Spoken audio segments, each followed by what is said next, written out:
What a weapon this car is. Well, it certainly will be now. It's an absolute weapon. Yeah. It sounds amazing. It's got a great big flame coming out the back of it, my personal favourite part of the day. Yeah. It's got the right mods though, innit, this car, to be fair. This is going to be so quick, Rich. Yeah.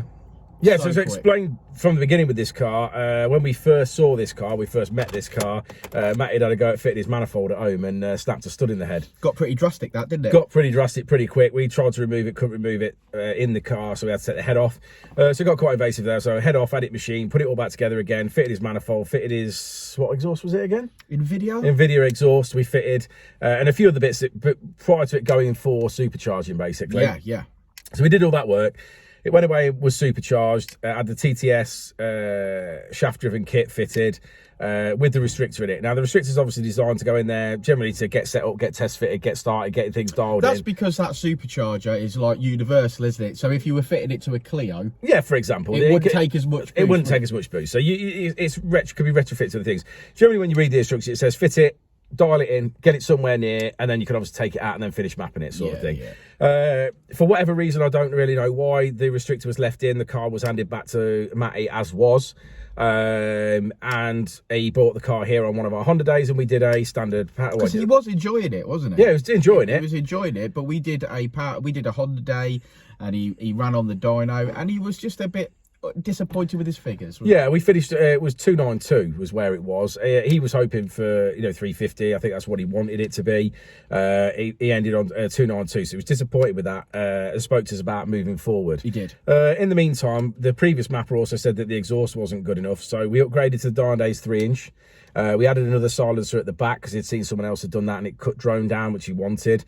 We stuck it out at the end of the bumper by 1 inch and I put a slash cut on it again, which is what Matty wanted, so it wasn't obviously damaging the bumper.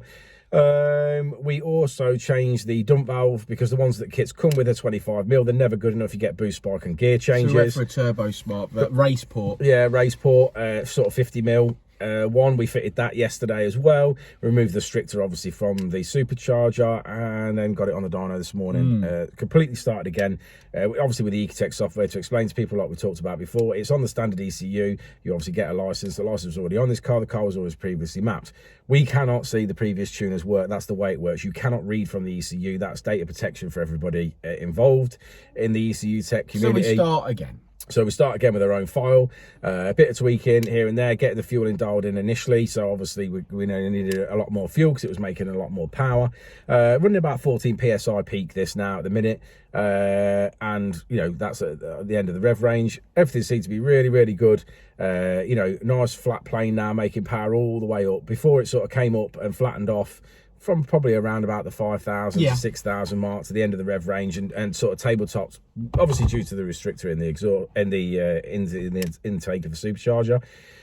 Obviously with that removed today, we have finished on 418 brake horsepower. Just an animal. So, which will be phenomenally different. I mean, when you look at the curve, it just makes peak power, peaks revs. It's a nice linear curve. It just literally ramps straight up. There's a massive dollop in power. I would imagine the first time, if he's honest, the first time he puts his foot down, he will let out of it before he reaches the limiter because it'll run out of road. Because it'll scare him. It'll run out of road. Yeah.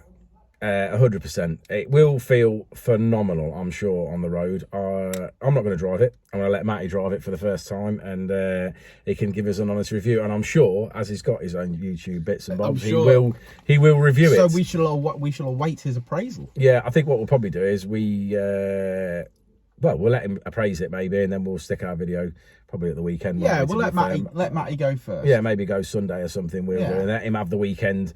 We'll stay perhaps late on Sunday, perhaps like 9 PM on Sunday or something, and that'll give him a chance to have a go over the weekend and perhaps put his up. And I think his YouTube channel is Matty Champ White. I know his Instagram is Matty Champ White. Yeah, so go and follow him.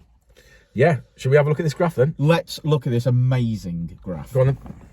It's all you want to do. So, as we always say, red line is as she came in and blue line is as she leaves. And, well, that's staggering, isn't it? Look at that linear power, straight up, making the powers.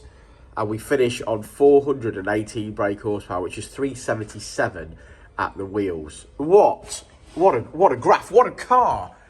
There's the lads, just finishing off. And then we're out again. But you got to be impressed with that, ain't you, Rich? I mean, I'm impressed with you. I'm impressed. I'm impressed. It's not my car. Yeah. No, what an absolute stunner. So code word for this is Matty Champwhite. I want everyone to make sure that they're following his YouTube channel, his Instagram pages and stuff. What a beautiful car.